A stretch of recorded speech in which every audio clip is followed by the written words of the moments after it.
Estaba buscando un terremoto cuando encontré esto. Estaba investigando mapas antiguos de los siglos XVI y XVII, el tipo de material que existe en archivos universitarios y bibliotecas nacionales y que muy poca gente examina con suficiente detención. Estaba buscando algo específico, las referencias cartográficas a territorios que aparecen en los registros históricos y luego desaparecen sin explicación satisfactoria.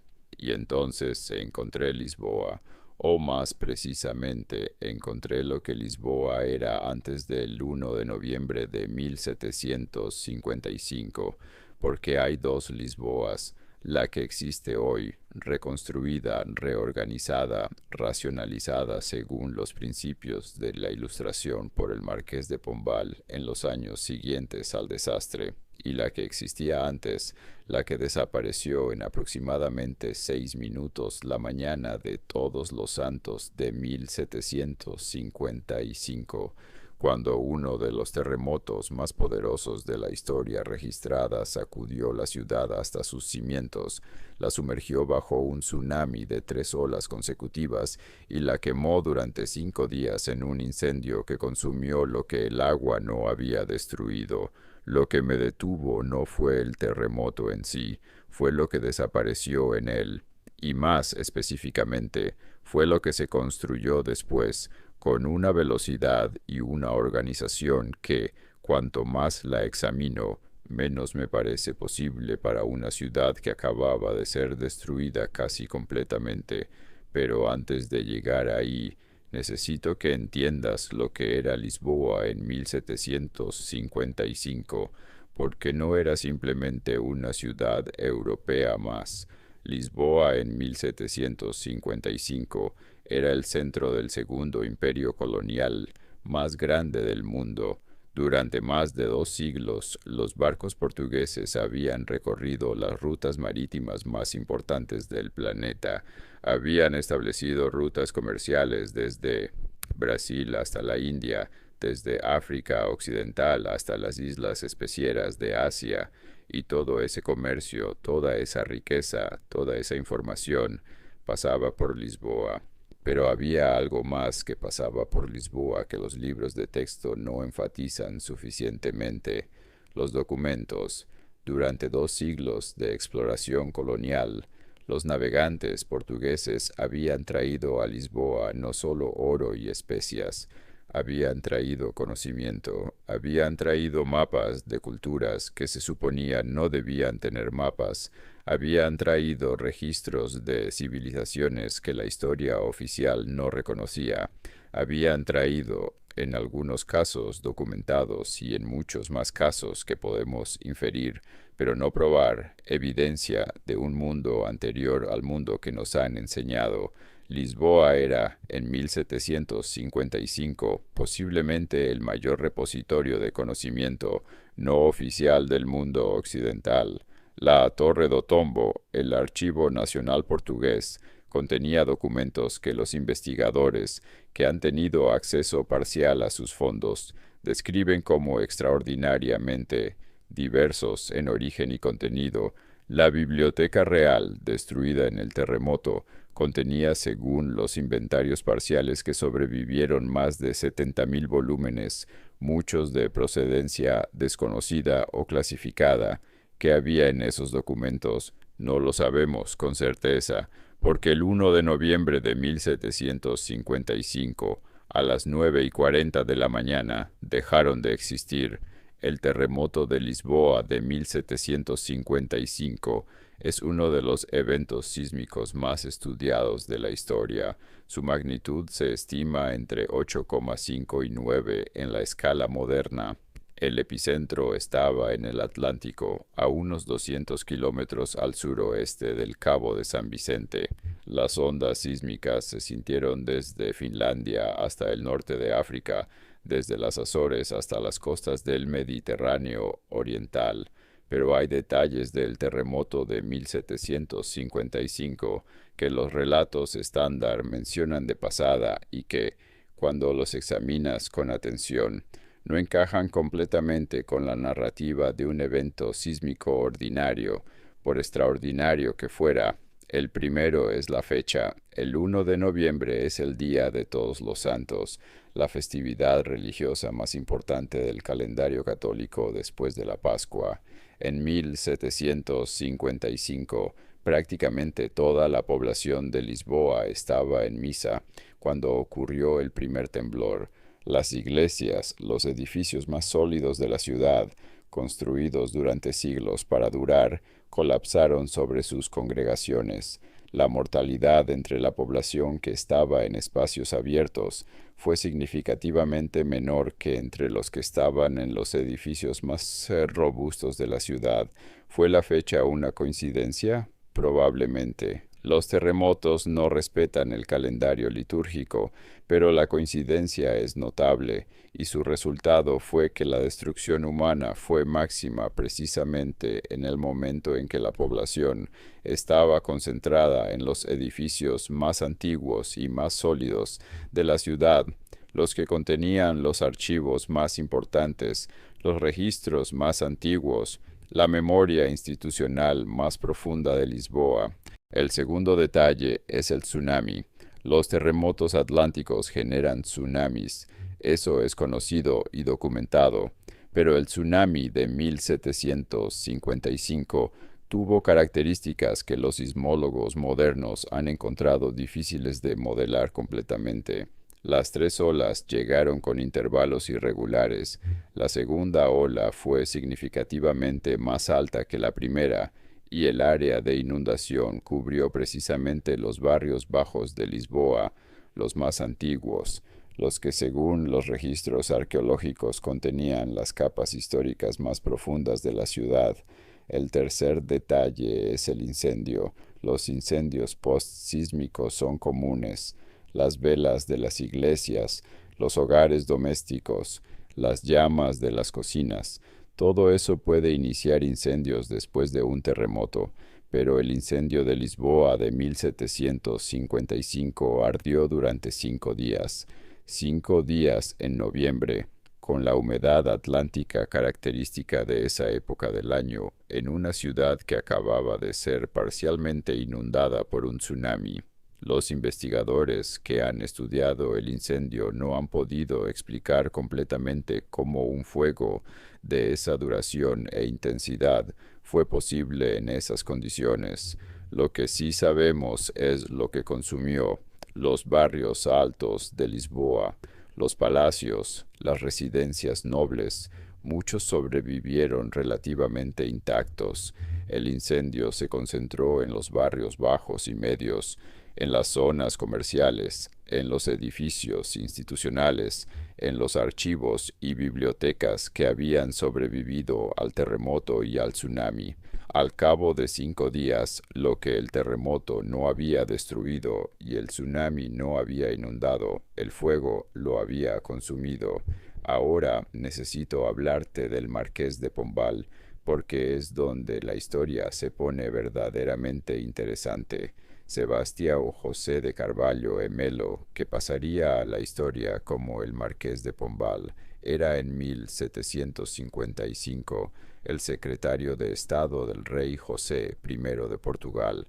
No era el gobernante de Portugal, era un funcionario, aunque poderoso, pero cuando el terremoto golpeó y el rey entró en un estado de shock del que nunca se recuperaría completamente, Pombal tomó el control de la situación con una eficiencia y una claridad de propósito que los historiadores han admirado durante siglos. La frase que se le atribuye, enterrar a los muertos y cuidar a los vivos, resume su aproximación. En las horas y días siguientes al terremoto, Pombal organizó la distribución de alimentos, estableció campos de refugiados, coordinó la remoción de escombros y, crucialmente, diseñó el plan para la reconstrucción de Lisboa, y aquí es donde el patrón empieza a emerger. La reconstrucción de Lisboa bajo Pombal es uno de los ejemplos más citados de planificación urbana ilustrada del siglo XVIII. La Baixa Pombalina, el barrio bajo reconstruido según sus directrices, es un modelo de racionalidad urbanística, calles perfectamente rectas, manzanas uniformes, edificios estandarizados, un sistema de alcantarillado moderno, una organización espacial que refleja los principios de la Ilustración aplicados a la ciudad física. Todo eso es cierto, y todo eso es lo que los libros de texto cuentan.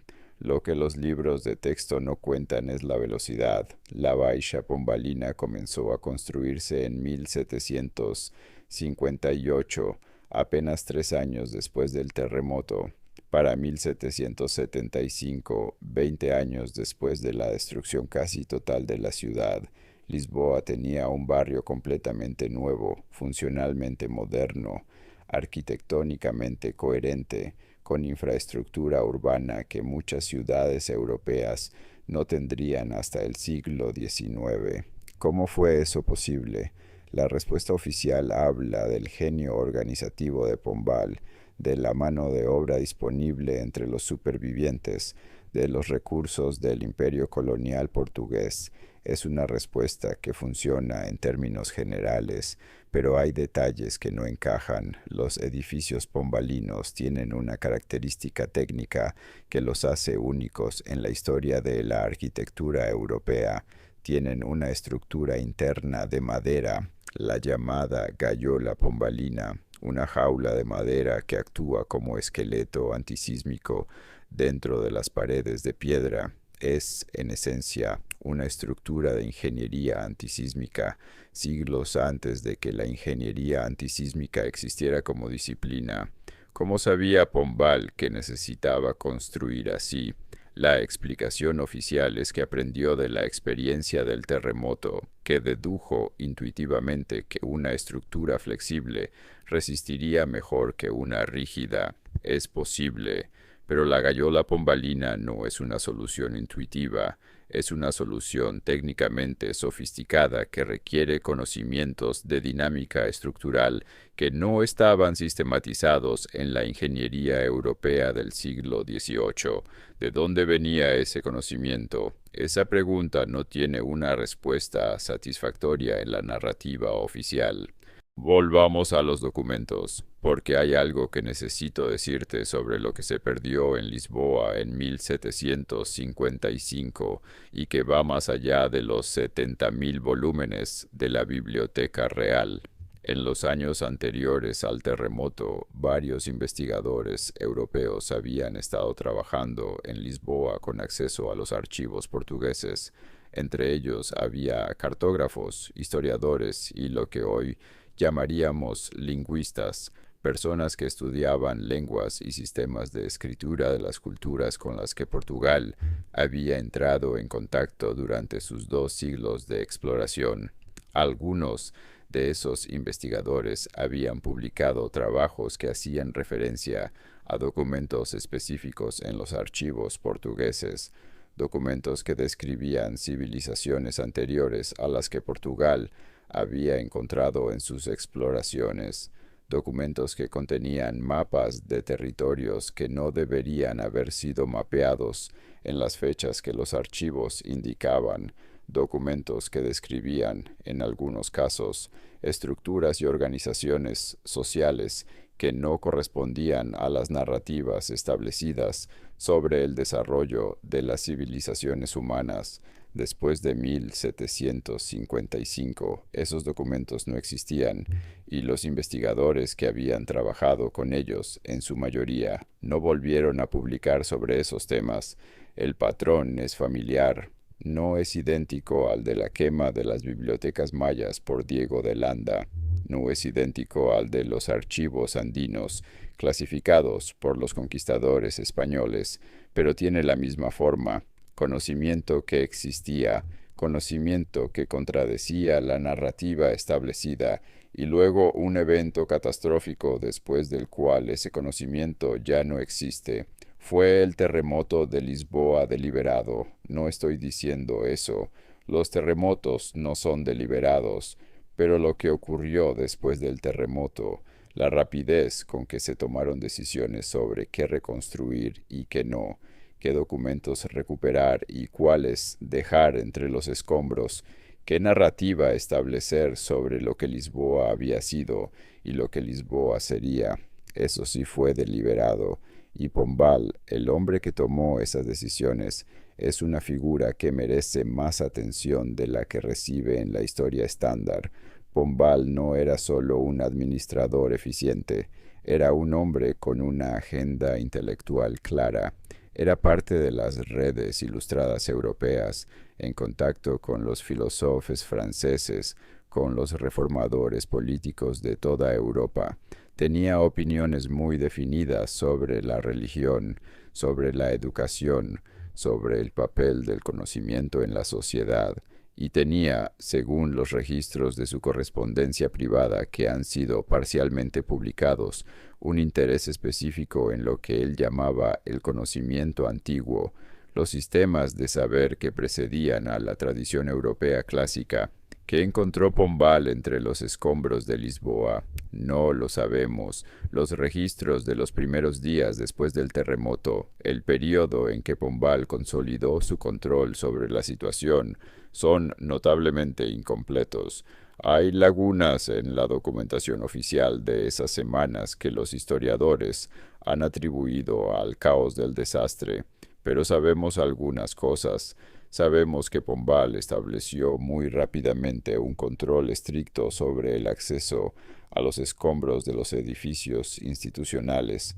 Sabemos que organizó equipos específicos para la recuperación de documentos de los archivos dañados, equipos que operaban bajo su supervisión directa y cuyos inventarios nunca fueron completamente publicados.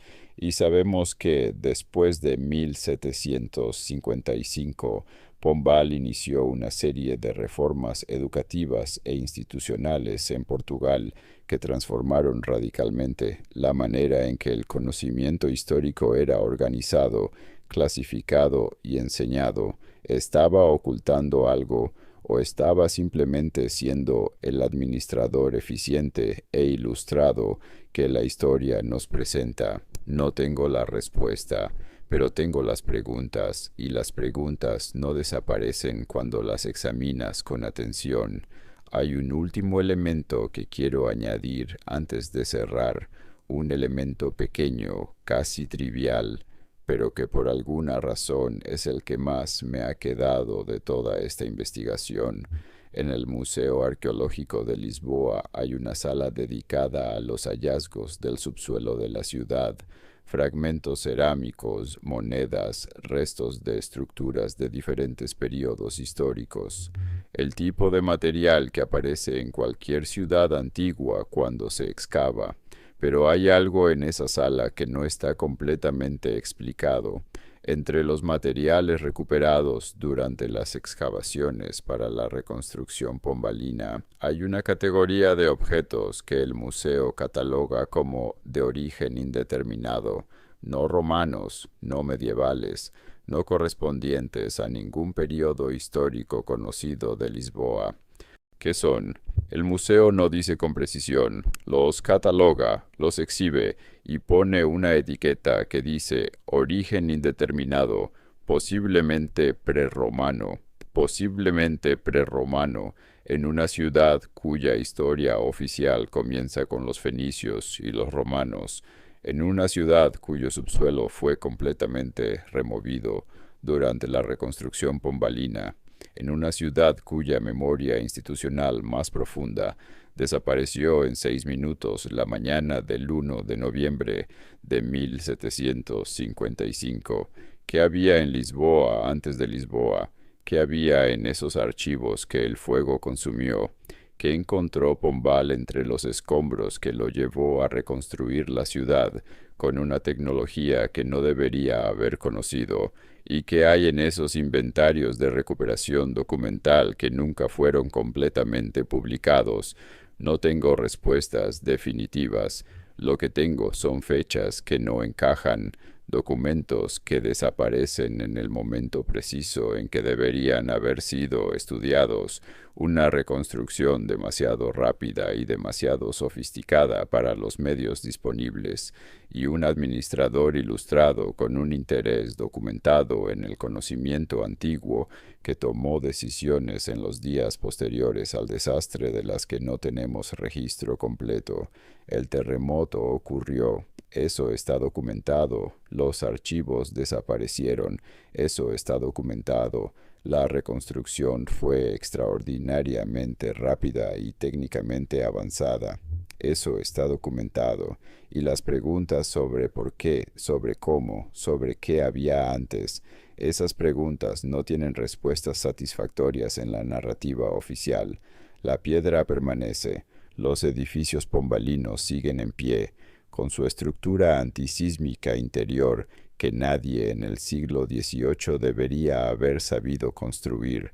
Los objetos de origen indeterminado siguen en el museo, esperando una clasificación que nunca llega, y los inventarios de los documentos recuperados entre los escombros siguen incompletos, archivados en un fondo que no está completamente abierto a la investigación.